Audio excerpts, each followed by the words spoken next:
शनिचर के नवरातना चढ़ता तो कौनियन ये मैया के दू चार गो गीत कहियो कहियो गा दी,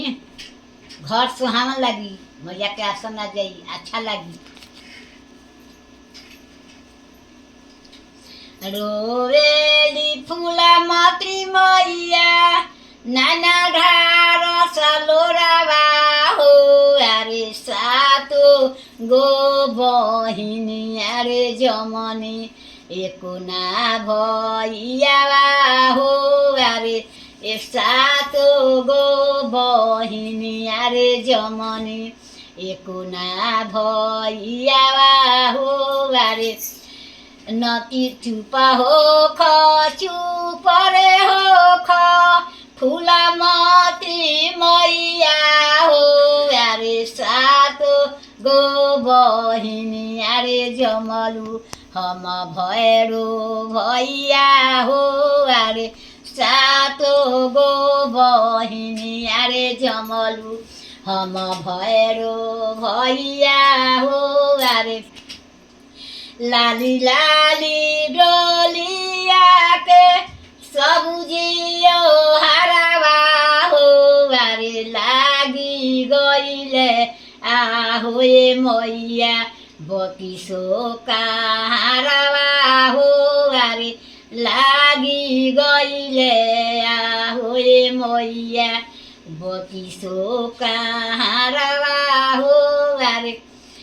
एक कोसे गईली फूलमती दुई कोसे गईली हो, यारे लागी गईले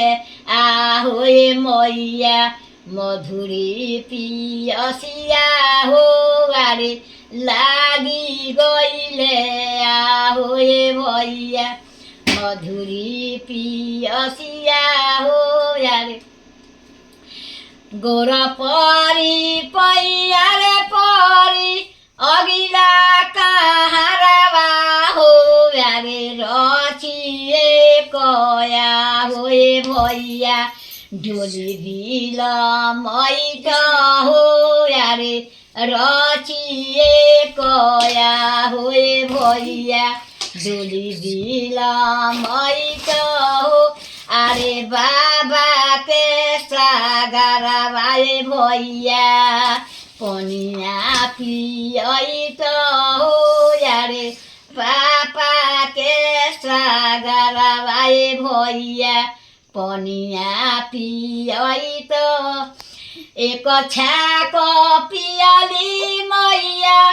दुई छाक पियली हो, अरे तीसर छाके आहोए मैया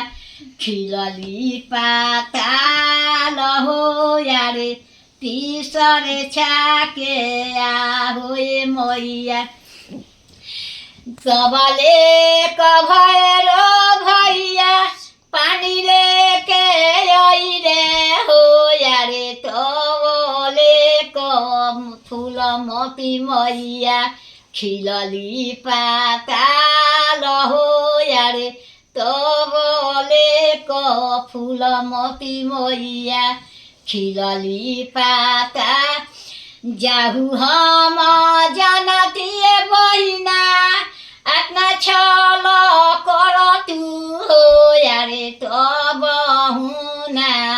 आवे हो बीती फूल दुलरिया फूलमती हो, यारे दुलरी जे फूलमती मैया खिललु पाताल हो, यारे फूलमती दुलरी हो मैया खिलली पाताल हो, यारे इतना इतना बढ़िया गीत कोई ना गाई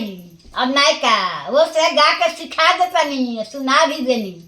अब बढ़िया बढ़िया गीत सुन के हमरा लगे हेमक करिया लोगिन ना तो मैसेज भेजिया लोगिन।